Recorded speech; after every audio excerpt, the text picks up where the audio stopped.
नमस्कार दोस्तों, एक बार फिर आप सबका मेरे YouTube चैनल पर स्वागत है। दोस्तों, पिछले क्लास में हम लोगों ने देखा था हल्के बिंदु और हल्के डैश से लिखे जाने वाले स्वर। आज कुछ नियम हैं, उसको भी देख लेते हैं। उसके बाद हम लोग का ये जो स्वर व्यंजन होता है खत्म हो जाएगा। उसके बाद हम लोग शब्दों को लिखना शुरू करेंगे मात्रा सहित। इसके यहीं से अब आप लोगों का हिंदी अश्लीपि लिखना ढंग से शुरू होगा। मात्रा के साथ शब्द को लिखना यहीं से शुरू होगा।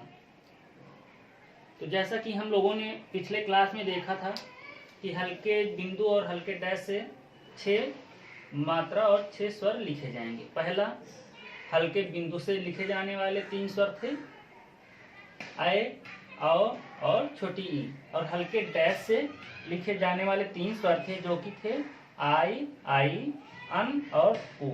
दोस्तों, बस हम लोगों को हिंदी अश्लीपि लिखने के लिए केवल 12 स्वर का प्रयोग करना है, जिसमें से 6 स्वर हम मोटे बिंदु और मोटे डैश से लिखना सीखे थे और बाकी 6 स्वर हमें हल्के बिंदु और हल्के डैश से लिखना है। केवल हमें यही 2 नियम का प्रयोग करना है। पहला नियम, हल्का मोटा बिंदु मोटे डैश से 6 स्वर लिखे जाएंगे, जो कि हम लोगों ने पहले देख चुका है। और अब उसके बाद हम लोग हल्के बिंदु और हल्के डैश से लिखे जाने वाले स्वर सीखे। उसके बाद कुछ नियम है कि जैसे 2 व्यंजनों के बीच में स्वर आ जाएगा तो हम उस स्थिति में मात्रा को कैसे लगाएंगे। ठीक है, पहले देख लेते हैं। जैसे हल्के स्वर से हल्के बिंदु पहले स्थान पर लगाने से बाहरी भाग पर हल्का बिंदु लगाने पर वो ए का स्वर पढ़ा जाएगा, और वहीं पर अगर वही बिंदु भीतरी भाग पर लगा देंगे पहले स्थान पर तो ए का मात्रा पढ़ा जाएगा। उसी तरह हल्का बिंदु दूसरे स्थान पर लगा देंगे तो पहले बाहरी भाग पर लगाएंगे तो औ का स्वर पढ़ा जाएगा, और भीतरी भाग पर दूसरे स्थान पर लगा देंगे तो औ की मात्रा पढ़ा जाएगा। उसी तरह हल्का बिंदु तीसरे स्थान पर लगाने पर क्या पढ़ा जाएगा, छोटी का स्वर। बाहरी भाग पर जब हल्का बिंदु लगाएंगे तीसरे स्थान पर तो क्या पढ़ा जाएगा, वो पढ़ा जाएगा छोटी का स्वर। वहीं पर क्या होगा, अगर भीतरी भाग पर तीसरे स्थान पर लगाएंगे हल्का बिंदु भीतरी भाग में तो क्या पढ़ा जाएगा, वो छोटी का मात्रा। ठीक है, और जैसा कि हम लोगों ने पहले ही पढ़ चुके हैं कि कौन सा भाग होता है, पहला भाग कहाँ होता है, दूसरा भाग कहाँ होता है, तीसरा भाग कहाँ होता है, और बाहरी भाग क्या होता है, भीतरी भाग क्या होता है, ये सब हम लोगों ने पहले ही पढ़ रखा है। जैसे एक बार फिर से हम आपको बता देते हैं बाहरी भाग और भीतरी भाग के बारे में कि किसी व्यंजन में जो जैसे आड़ी रेखा पा वर्ग हो गया, चा वर्ग हो गया, टा वर्ग हो गया, इन सब में बाहरी भाग बाएं हाथ की तरफ होगा।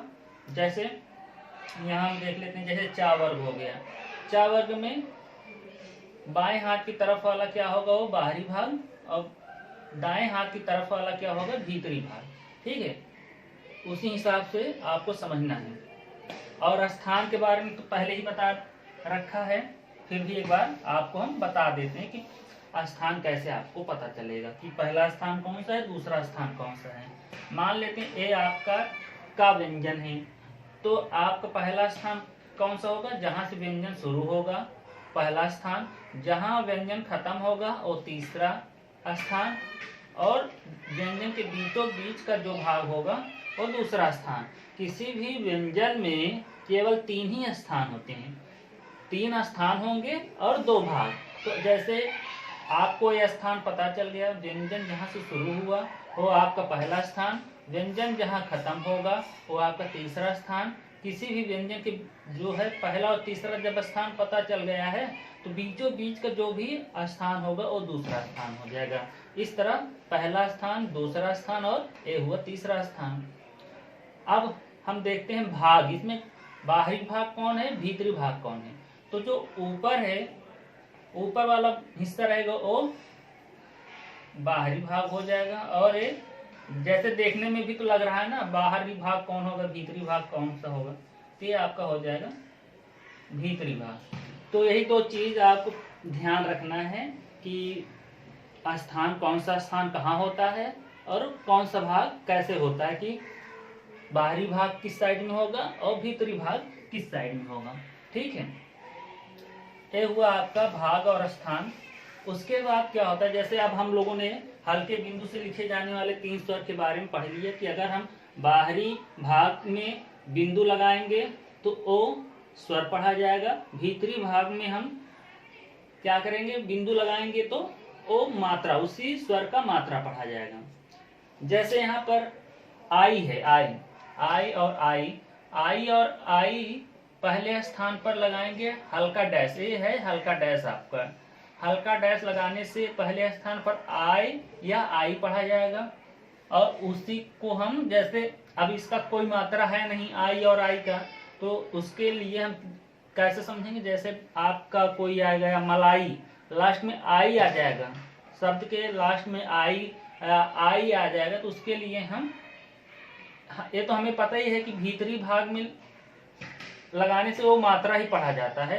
तो जब हम भीतरी भाग में हल्का डैश लगाएंगे तो उसके लिए जैसे आई आ जाएगा, आई हिंदी शब्द में लास्ट में जैसे आई आ गया, जैसे लिखाई, मिठाई, तो उसके लिए हम हल्के डैश का प्रयोग करेंगे। दूसरे स्थान पर अगर हम हल्का डैश लगाएंगे, किसी भी व्यंजन के दूसरे स्थान पर हल्का डैश लगाने से वो अन का स्वर पढ़ा जाएगा, और दूसरे स्थान पर लगाएंगे भीतरी भाग में हल्का डैश तो ओ अन की मात्रा पढ़ा जाएगा। ठीक है, उसी तरह तीसरे स्थान पर जब हम हल्का डैश लगाएंगे, किसी भी व्यंजन के तीसरे स्थान पर हल्का डैश लगाने से छोटा ऊ का स्वर पढ़ा जाएगा। अगर आप बाहरी भाग पर लगा रहे हो तो ओ स्वर पढ़ा जाएगा, और अगर आप भीतरी भाग पर लगा रहे हो, किसी व्यंजन के भीतरी भाग में के तीसरे स्थान पर हल्का डैश लगाओगे तो छोटा ऊ की मात्रा पढ़ा जाएगा। ठीक है, उसके बाद आइए देखते हैं,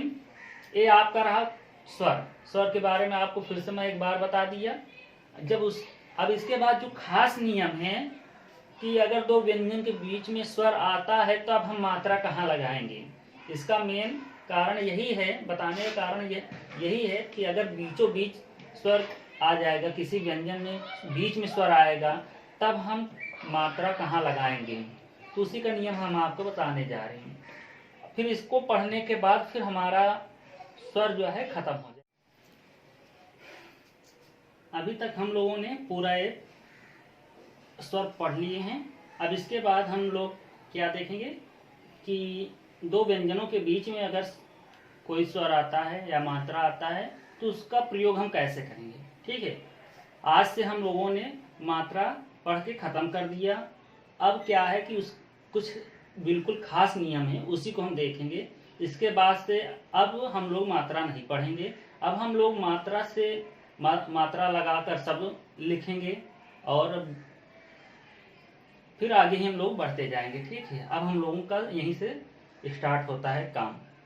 देखिए जैसे क्या है कि इनका कहने मतलब क्या है कि दो व्यंजनों के बीच स्वर का स्थान, कहने का मतलब ये है कि अगर जैसे कोई दो व्यंजन लिखा गया है, ठीक, टा और का लिखा गया है और उसमें कोई मात्रा है, तो क्या करेंगे, जैसे टा में कोई तीसरे स्थान की मात्रा आई है, ठीक, तो उसके लिए हम मात्रा कहाँ लगाएंगे, उसका मात्रा हम कहाँ लगाएंगे, पहला स्थान जहाँ रहता है वहीं रहेगा, दूसरा स्थान जहाँ रहता है वहीं रहेगा, तीसरा स्थान यहाँ ना होकर के ये जो का आया है, टा के बाद जो व्यंजन आएगा, टा के बाद जो व्यंजन आएगा उसके तीसरे स्थान पर हो जाएगा। इसका तीसरा स्थान यहाँ ना होकर के, अपने स्थान पर ना होकर के दूसरे वाले व्यंजन के तीसरे स्थान पर हो जाएगा। स्थान वही रहेगा, जाएगा तो तीसरे ही स्थान पर, लेकिन वो अपने स्थान पर नहीं रहेगा।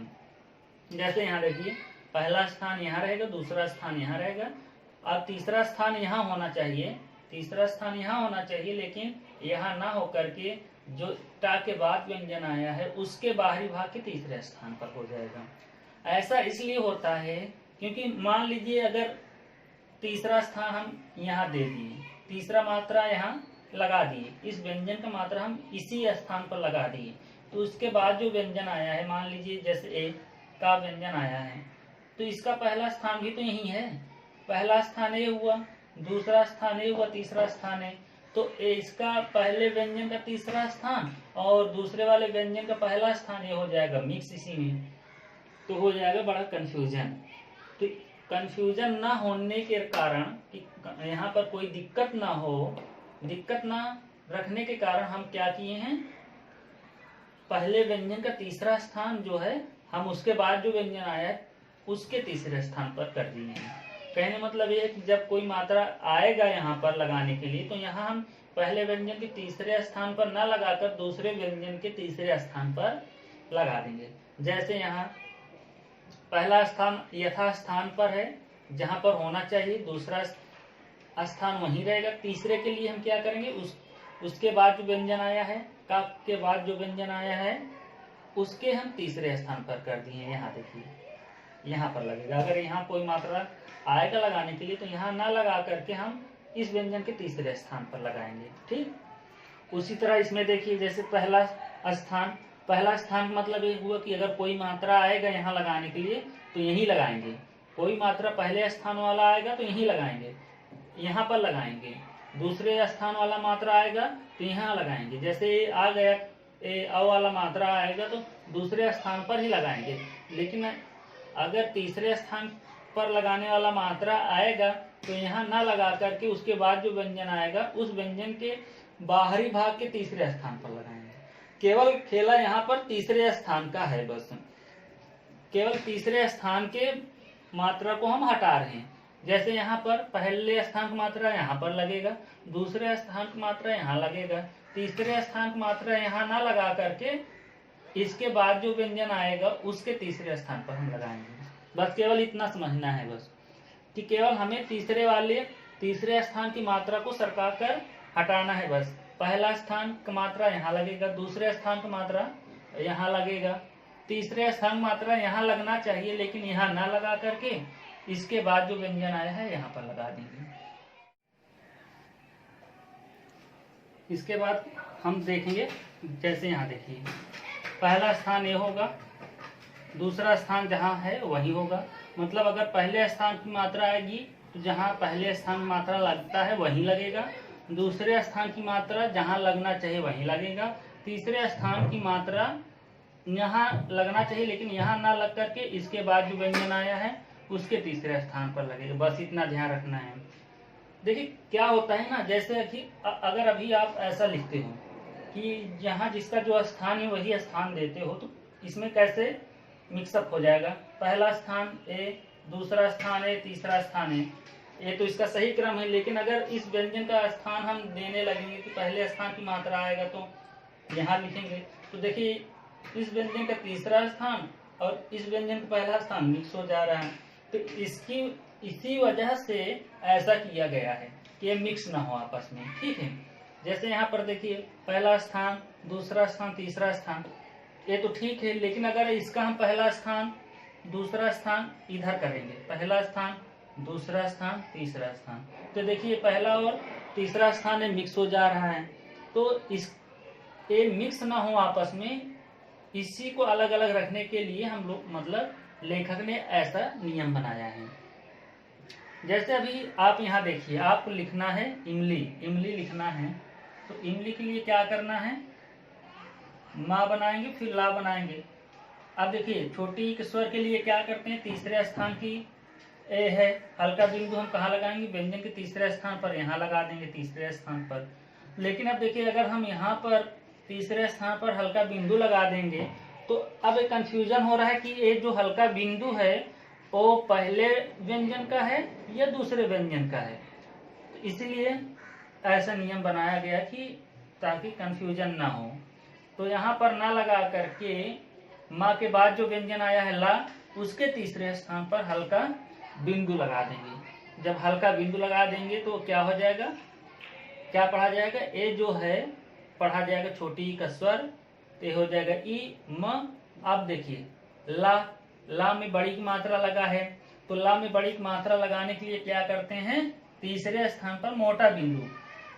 आपको नियम याद होगा, जो मोटे बिंदु से लिखे जाने वाले स्वर हैं वो क्या क्या मतलब कौन कौन से हैं वो तो याद ही होगा। तो देखिए मोटा बिंदु से हम अगर मोटा बिंदु किसी व्यंजन के तीसरे स्थान पर लगाते हैं तो बड़ी का मात्रा पढ़ा जाएगा। तो ये क्या हो जाएगा, ई म ला में बड़ी की मात्रा लग गया, ये हो जाएगा इमली। अब देखिए जैसे यहाँ पर किताब लिखना है, का बनाए ता बनाए बा। अब देखिए यहाँ पर छोटी स्वर छोटी की मात्रा है, तो छोटी की मात्रा यहाँ लगना चाहिए, तो यहाँ ना लगा करके इस व्यंजन के तीसरे स्थान पर यहाँ हल्का बिंदु लगा देंगे, तो हो जाएगा छोटी का स्वर छोटी मात्रा।